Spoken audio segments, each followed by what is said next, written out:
Well, hello everyone.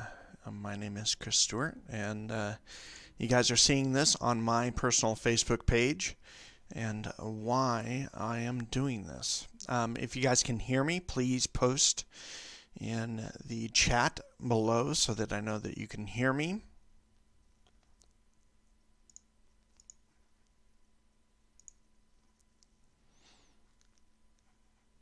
Hello all. Hello Tobin and Dr. Howard, Zoran Sevic, Matt Johnson, Mr. Dosos, and Marcus Moore is with us currently.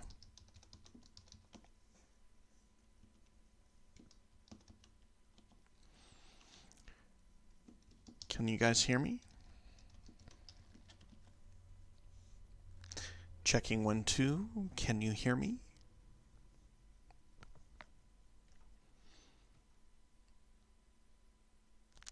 Just double checking to see if you guys can hear me before we continue. Everything looks good on my end.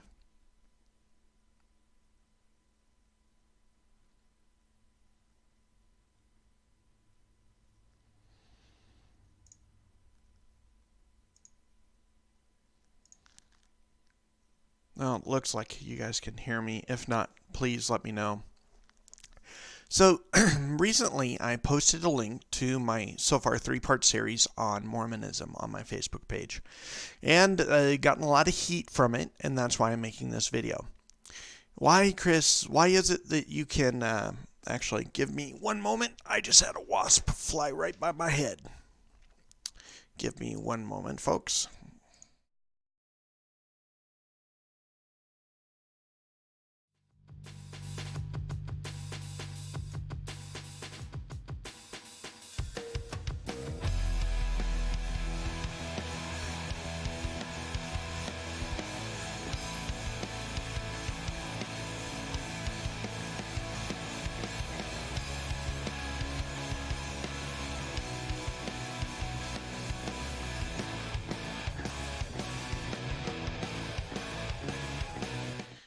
Okay, I'm back, folks. Had to use this on the nice big wasps we have here in South Dakota.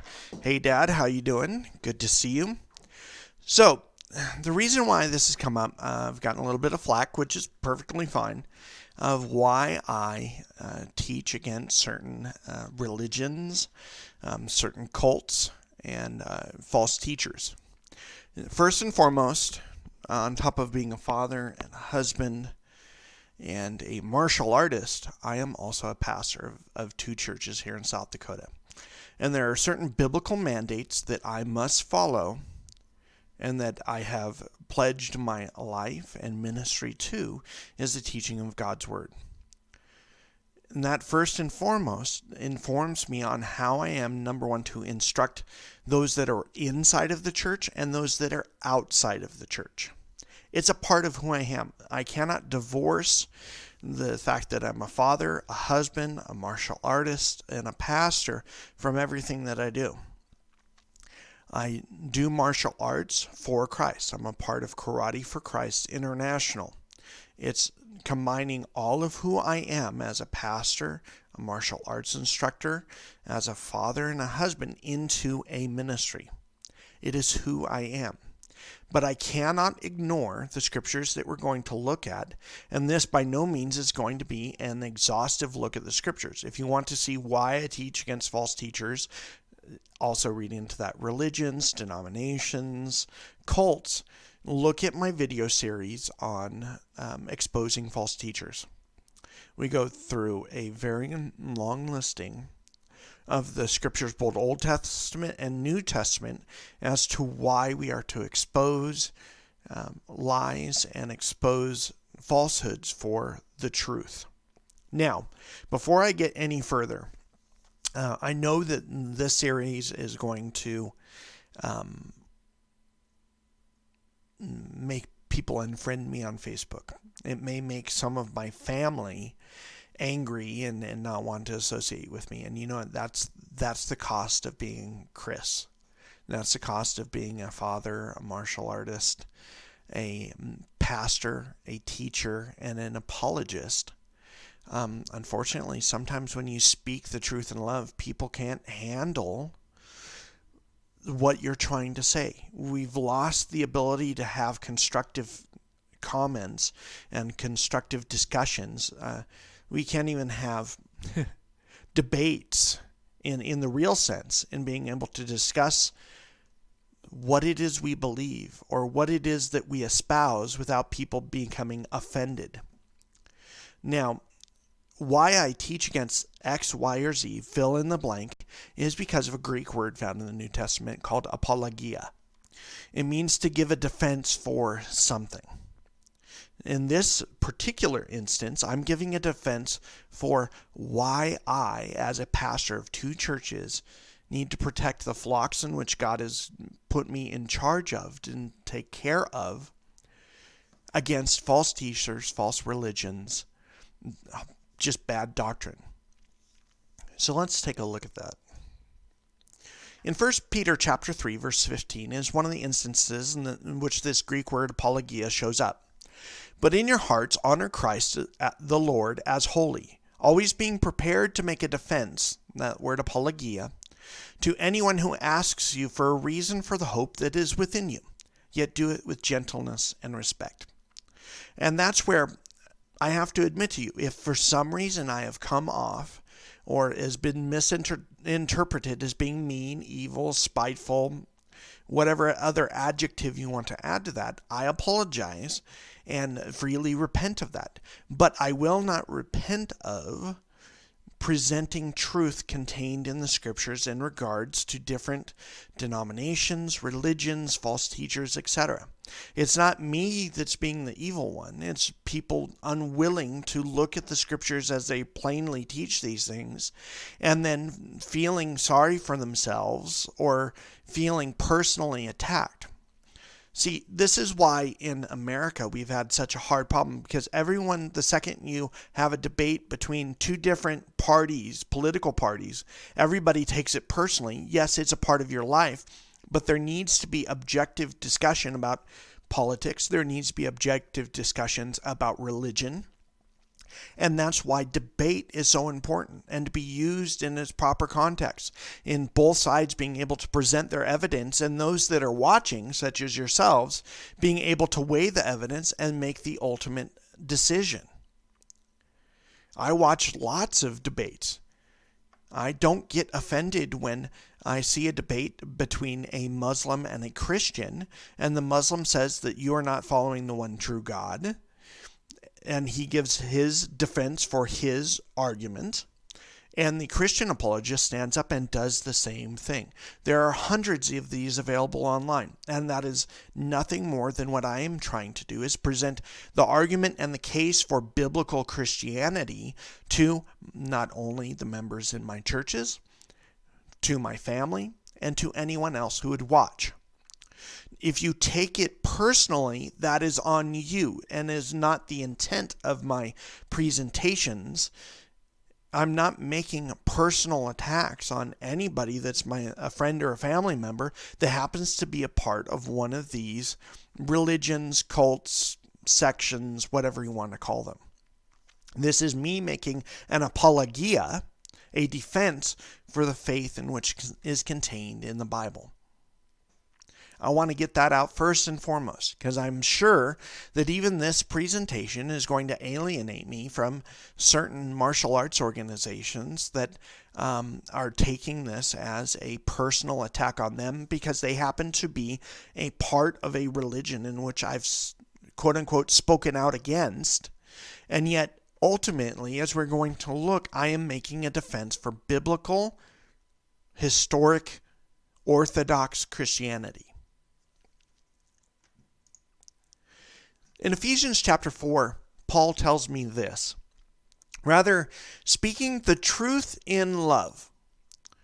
And unfortunately, many people can't swallow the truth, even if it's spoken in love. I'm sure for at least 10 minutes on my previous videos, I talked about the pastoral implications of presenting the truth. The very fact that I care deeply about my congregations in which I pastor, and I do not want them to be led in error versus giving them the truth. Sometimes tough love has to occur not only within the Christian church context, but within friends and family.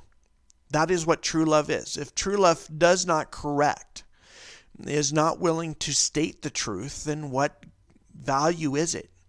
If love is just sitting around a fireside and singing kumbaya with each other, and yet people go off and hurt themselves and go into destruction because whether it's a belief or whether it's a concept or an idea, or let's just take it this way. If I'm around a campfire with my family and one of my uncles is drinking himself into oblivion, is it not incumbent upon me as a family member to go up to him and say, Uncle so-and-so, you're drunk. You shouldn't drive. Give me your keys. That's speaking the truth in love and preventing harm from coming to my uncle. Hey, Pastor X, good to see you. That's speaking the truth in love. And yet when it comes to other topics or ideas, whether it be politics or religion, we seem to have this disconnect between the fact that we can't have these conversations, or that if we do have these conversations, that one side is immediately the instigator and the other side is just defending themselves. The fact is that I'm doing these presentations to just get the facts out there. Do I have a point of view? Definitely. Everybody has a personal point of view. Do I have presuppositions? Yes, I have presuppositions. But that doesn't negate the fact that I am presenting this in love to friends and family and coworkers. And you go down the list of all those that are around me. I'm presenting this so that you might know. So that no one is ambiguous about what it is Chris Stewart in 2019 believes, preaches, and teaches. Now, is that going to alienate me? Yeah. Is that going to offend people? Sure, it's going to offend people. But I'm hoping and praying that in having this discussion, as I have, I am presenting it in love and presenting it in just saying, I do not want anybody to be deceived, do not want anybody to be led astray, do not want anybody to become hurt, that might open the door for those that have been quote unquote offended to being willing to listen. Hello to everybody that has come on, Jean and Gino and Aunt Marianne and Cousin Michael, David Arnold, Ryan Kaufman, Pastor X, John Keller, and Jason Boyles. Glad you could join us in this discussion of why Chris does what he does.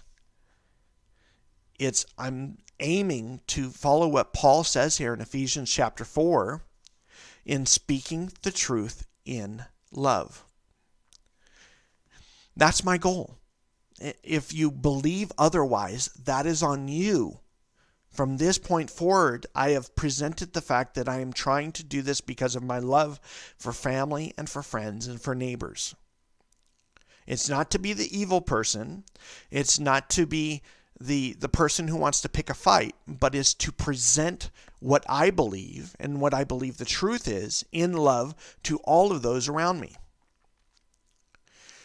Also, something interesting here for those biblical Orthodox Christians listening.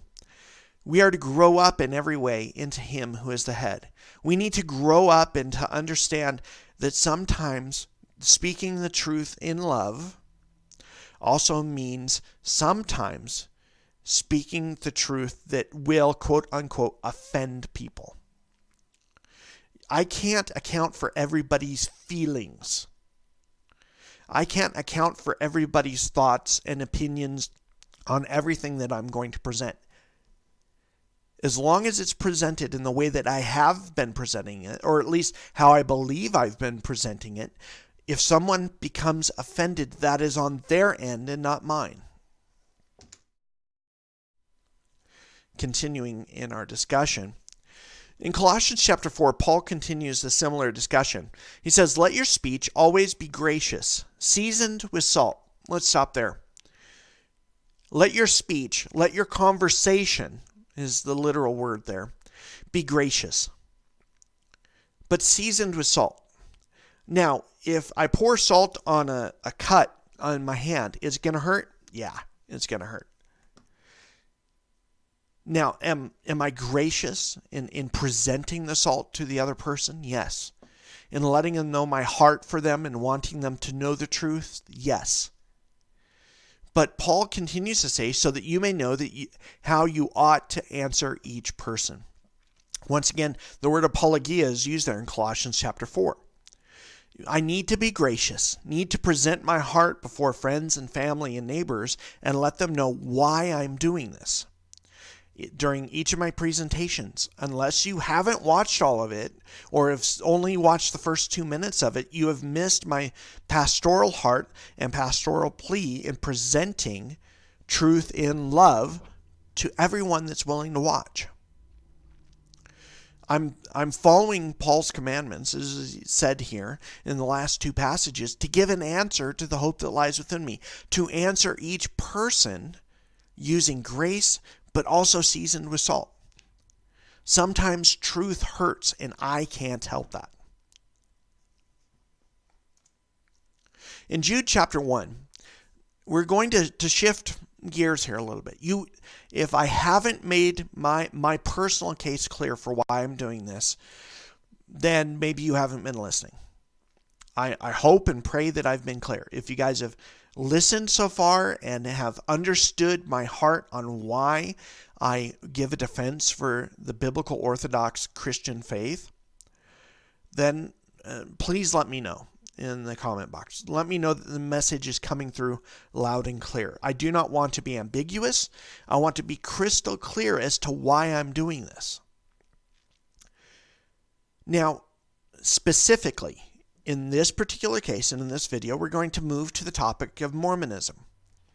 There are those family and friends and martial arts friends that have become quote-unquote offended and have become defensive that I am attacking them personally when I am discussing the doctrines and teachings of the Mormon Church. I've tried to remain consistent in presenting and documenting evidence so that everyone can clearly see, giving the sources in which I draw my material from, and in discussing in context what is being presented by the other side. If I haven't been clear, I apologize and would like clarification where I have either misquoted or mispresented evidence in my previous presentations. Hi, Katie and Michael. Good to have you guys join us. In my presentation on Mormonism, I had spent at least the first 5 minutes talking about my pastoral heart for those that are in the Mormon Church, whether they be friends, family, relatives, other martial artists.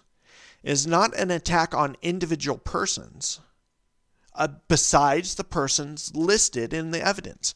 I deal with the claims and statements of individuals in the Mormon Church and give a response, an apologia, to those statements.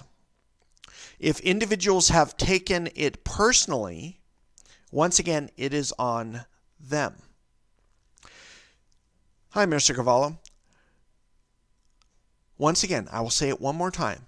In my presentation against certain denominations, certain religions, and certain beliefs, I have dealt with the source material and presented where it has come from, who has said it, and I have dealt with those statements.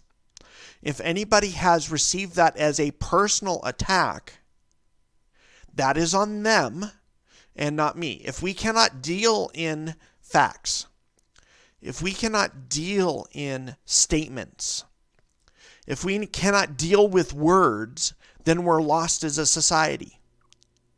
If we can't have discussions about religion, if we can't have discussions about faith, if we can't have discussions about the Bible, we might as well give up all hope of having a free speech society.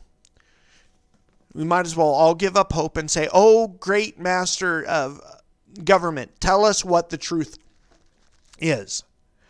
No, but instead, our very founding fathers encouraged us to seek after truth, whatever that led us 2. In this case, I am presenting arguments for biblical Christianity versus you fill in the blank. Specifically dealing with the Mormon Church, the Church of Jesus Christ of Latter-day Saints.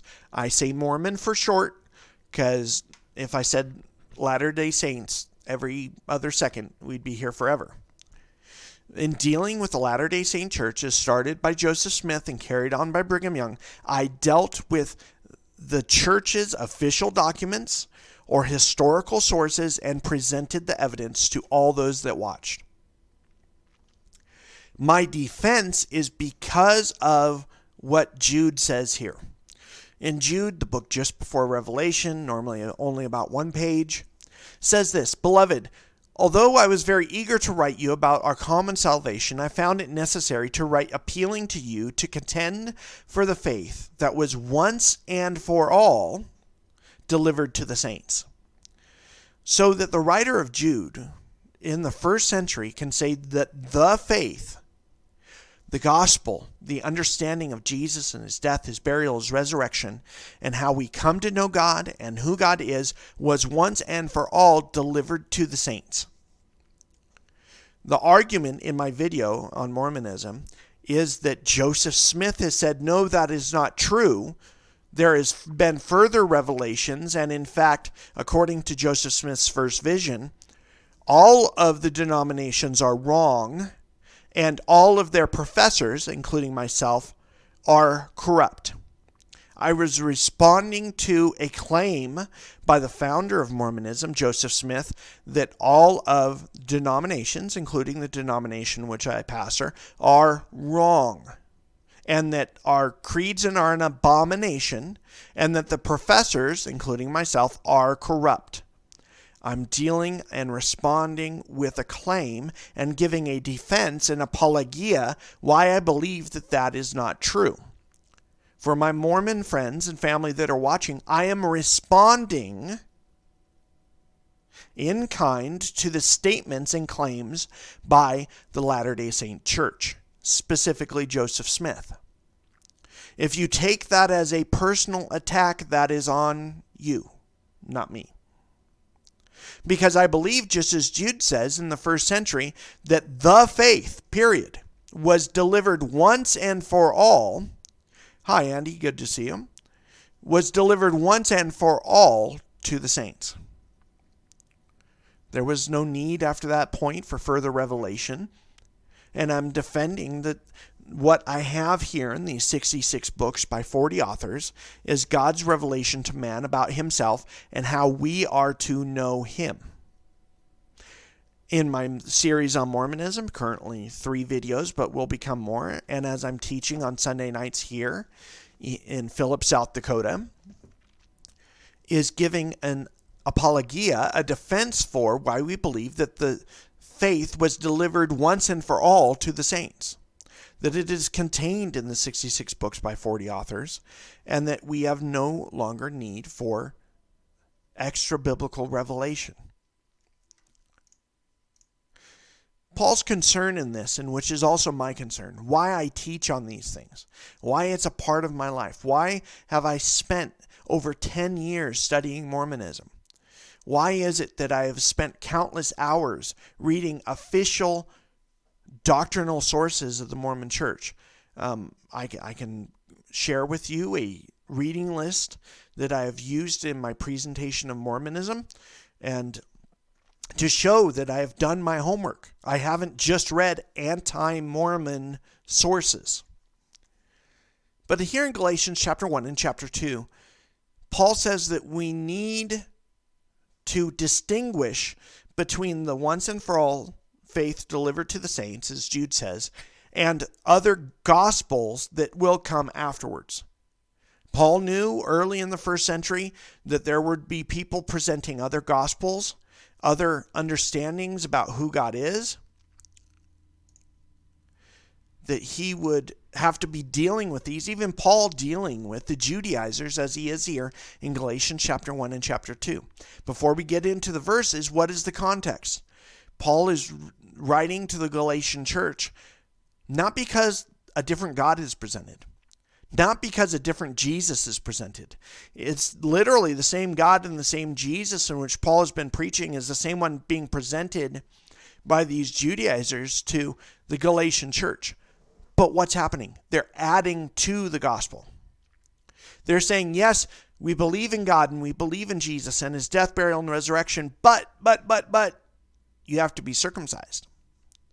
Adding the law back into grace. And what is Paul going to say about this for 2 chapters? Hey, Michael and Justice and David Price, glad you could join us. I'm astonished that you are so quickly deserting him who called you into the grace of Christ and are turning to a different gospel. Pause there. Time out. Paul says it's a different gospel because it's adding works back into grace. It's a different gospel than the one Paul said he presented to the Galatian church. And what was the only difference between the gospel presented by Paul and the gospel presented by the Judaizers? The Judaizers added part of the law, circumcision, and saying in order to be saved, you have to be circumcised on top of death, burial, resurrection of Jesus Christ. Paul's now saying that is an entirely different gospel and in fact cannot save you. If Paul was willing to say that about just adding circumcision into grace, then what about as we look at the Latter-day Saint church when they say that it is by grace that you are saved after all that we can do? Is that not the same thing? My argument is that it is in fact the same thing. That the Judaizers, when they add circumcision back into grace, it perverts the gospel of Jesus Christ. Just as Joseph Smith in saying that it's not only by faith. Yes, you have to have some faith in order to please God and have a relationship with him, but you have to do these works. Faith, repentance, baptism, laying on of hands, and then eventual marriage in a celestial marriage in order to become God yourselves. That's the clearest presentation of the Mormon belief, is that there's a series of thou shalts in order to obtain glorification or ultimate salvation, as Mormons put it. Hey, Butch, good to see you. According to Paul, if we were to take the context of Galatians and put it into modern context, the application is exactly the same.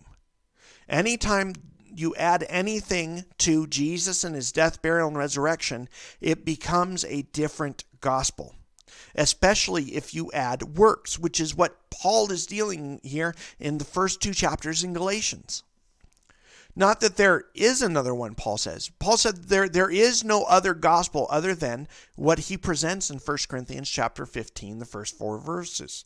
Death, burial, resurrection of Jesus Christ according to the scriptures. Add anything else to that gospel, that good news, and it's not another one. It becomes a different gospel. But there are some who trouble you and want to distort the gospel of Jesus Christ. Once again, they want to distort the gospel by adding works back into grace. But he says, what about those that are bringing this message? What about those that are bringing this other gospel to the church here in Galatia? But even if Paul's including himself in this. He says, heaven forbid if I come to you another time and say, oh, wait, you know, I was wrong about that death, burial, resurrection only thing. Well, you really need to follow all of the law and the Sabbath. Paul says, even if we or an angel from the heavens should preach to you a gospel contrary to the one we preach to you. What was the gospel preached to the Galatians? What Paul said in 1 Corinthians chapter 15, death, burial, resurrection. He says, even if we bring, or even an angel from heaven should preach to you a gospel contrary to the one we preach to you, let him be, the Greek word there, anathema, outside of being possibly saved, being as far away from the grace of God as one can get. This is serious stuff. This is why it is upon my heart to show the case for biblical Christianity versus the other gospels, different ways of reaching God, different ways of knowing Him, different doctrine, because it matters. As Dr. James White says, doctrine matters, but also, as R.C. Sproul said, doctrine divides. We need to have correct doctrine in order to know what the gospel is and how it is that that gospel then saves us. As we have said before, so I will now say again, once again, Paul using a very Jewish concept of repetition to show importance. If anyone is preaching to you a gospel contrary, different, changed than the one you received, let him be anathema. He says it twice. This is important on the heart of Paul for the churches in which he either pastored or started or was a bishop to. And it's the same heart I have for anybody that's listening. If anyone brings another message besides the one that Paul presents in 1 Corinthians chapter 15, it's not Paul saying that he's the one bringing the anathema on him. He's bringing anathema on himself or herself by presenting such a message. In Ephesians chapter 5, Paul goes on and says, let no one deceive you. It may sound right. It may look right. It may look like there's religiosity. It may look like that they're good people. But let no one deceive you with empty words. For of these things the wrath of God comes upon the sons of disobedience. Therefore do not become partners with them. For at one time you were also in darkness, but now you are light in the Lord. Walk as children of the light. For the fruit of light is found in all that is good and right and true. And try to discern what is pleasing to the Lord.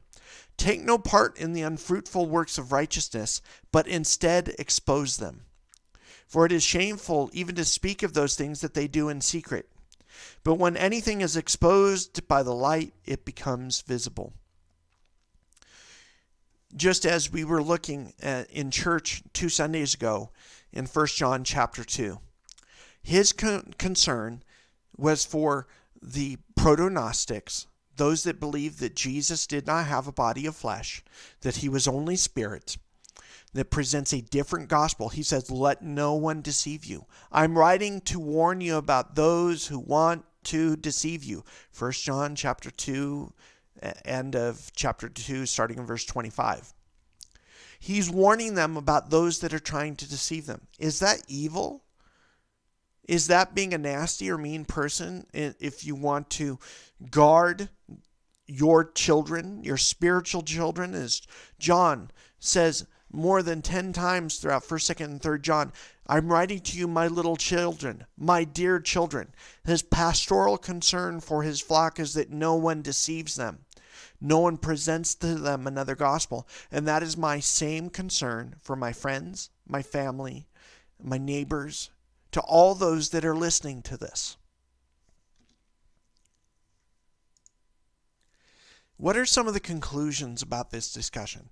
And as I said earlier, if you guys weren't joining us earlier, this was by no means to be an exhaustive look at the scriptures regarding these subjects. A presentation in 37 minutes is not going to be exhaustive.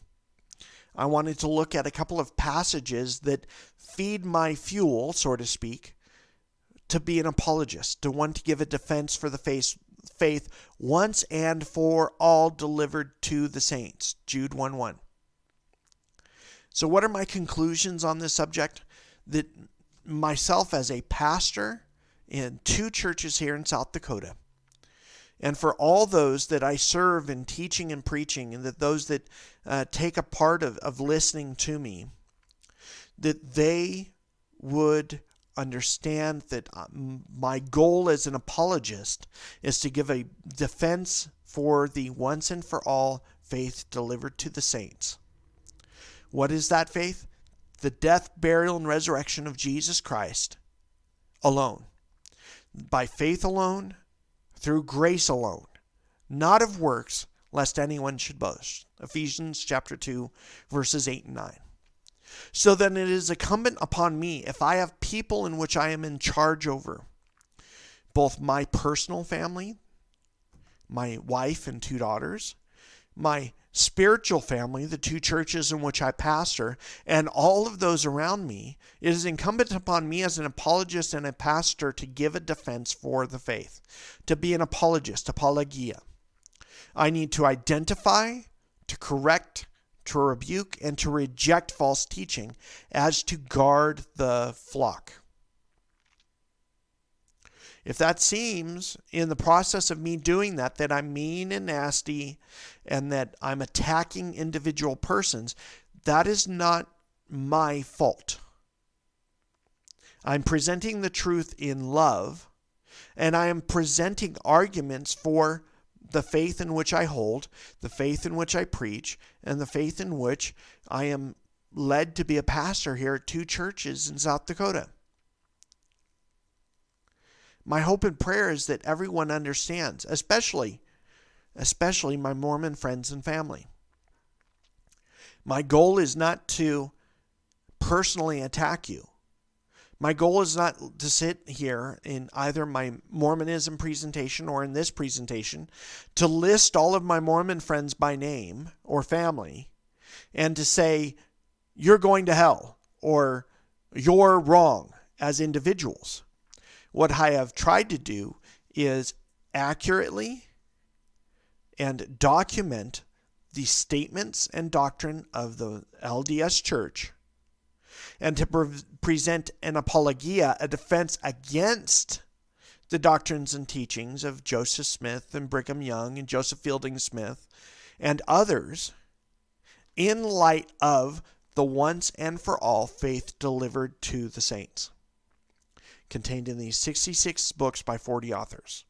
Now, is there a million topics that need to get unpacked and discussed in that process? Oh, yeah. The reliability of the Old Testament and New Testament documents, translational issues, apologetics issues, what definitional issues such as language and vocabulary and the definition of certain phrases and doctrines. There's many different things in which we need to unpack to have a thorough discussion of these things. But my videos have always been nothing more than informing the flock, Orthodox biblical Christians, on what it is, for instance, what more Latter-day Saints preach and teach, and what has been the historical teachings of those things through time, and how is it that either agrees or contradicts with the scriptures in which we hold to and believe. If that is being mean, spiteful, nasty, personal attacks, you need to take a couple of steps back and listen to what I have said, and not necessarily your automatic defensive stance that you take when someone presents a different view or even a questioning view of what it is you believe. I watch stuff that questions biblical Christianity all the time. Do I feel as though those things are a personal attack on me? No. But I sit and listen to the arguments and look and see and evaluate which side presented objective truth and dealt with the topic at hand. I could provide 20 different debates between Latter-day Saints and biblical Orthodox Christians, and I'm perfectly fine with listening to both sides. At the end of the debate, it's up to me as the watcher to determine who has been consistent in both their understanding of the other person's arguments as well as presenting their case, and who, at the end of it, gave the clearest and most understandable and logical presentation that remains consistent not only with itself, but against the other position.